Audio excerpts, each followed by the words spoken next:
আমি পুকুর পাড়ের দিকে তাকাতেই দেখলাম এদিকটায় অনেক সুন্দর লাল দেখা যাচ্ছে। আমি মনে করেছিলাম লাল শাক হয়েছে, পরে এসে দেখি লাল শাক হয়েছে ঠিকই, লাল শাকগুলো এত ছোট ছোট, অনেক বেশি ছোট।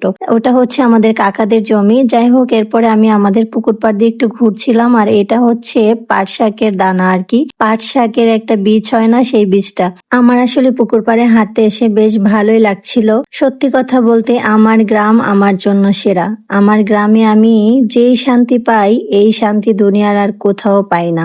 যাই হোক, এই দেখেন আমাদের হচ্ছে একটা আমলকি গাছ। এই গাছটা বেশ কয়েকদিন আগে লাগিয়েছে, অনেকটাই বড় হয়ে গিয়েছে। Hello everyone, welcome to my another blog. আমার আরেকটি নিউ ব্লগে আপনাদের সবাইকে ওয়েলকাম জানাচ্ছি। কেমন আছেন সবাই? আশা করি সবাই ভীষণ ভালো আছেন। আমি অনেক বেশি ভালো আছি। ভিডিওটা কে কোথা থেকে দেখছেন অবশ্যই একটু কমেন্টে জানাবেন। আর এটা হচ্ছে আমাদের পুকুর। পুকুরে অনেক মাছ জিয়ানো হয়েছে, মানে মাছ ছাড়া হয়েছে আর কি। আর এগুলো আমাদের কলা গাছ।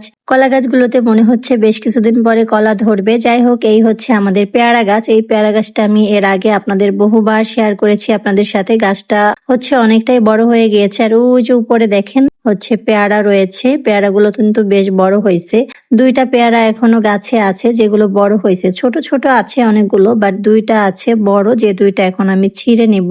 আসলে আমাদের বাড়িতে সেরকম লোকজন নেই, শুধুমাত্র মা আর ছোট ভাই থাকে। ওরা যখন বাড়িতে থাকে না, অনেক সময় থাকে না, হাঁটতে বের হয়, এদিক সেদিক যায়, ওই টাইমগুলোতে পেয়ারা, আম, জাম, কাঁঠাল, লিচু যাই বলেন না কেন, কোনো কিছুই থাকে না। সবাই এসে ছেড়ে নিয়ে যায় যে যার মতো। আর এই দুইটা উপরে ছিল, মা হচ্ছে বেঁধে রেখেছিল, তাই এই দুইটা আমরা পেলাম।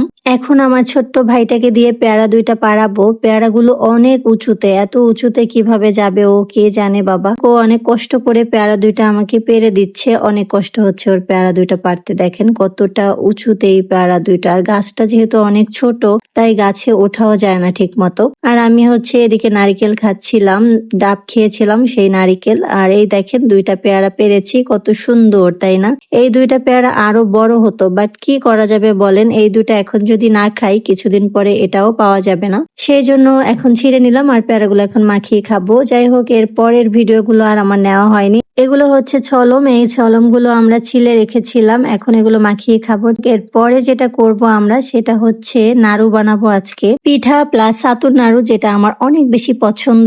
এর জন্য আমরা হচ্ছে এখানে নারিকেল কুড়িয়ে রেখেছি, আর হচ্ছে গুড়, মানে মিঠা যেটাকে বলে, ওটাও আমরা এই যে কেটে নিয়েছি। তো দেখেন মা হচ্ছে কড়াইতে নারিকেল কোড়া দিয়ে দিয়েছে, সাথে মিঠা। এই মিঠাগুলো আসলে অতটা খাঁটি না আমার মনে হচ্ছে, যতটা দেখে। আসলে মিঠা যদি ভালো হয় তাহলে নাড়ুগুলো অনেক বেশি সুন্দর হয়, অনেক বেশি আর কি ভালো হয়। জানি না এগুলো কেমন হবে, তারপরেও আমার বিশ্বাস আছে আমার মায়ের হাতের নাড়ু অবশ্যই ভালো হবে, আর খেতে ভীষণই মজা হবে।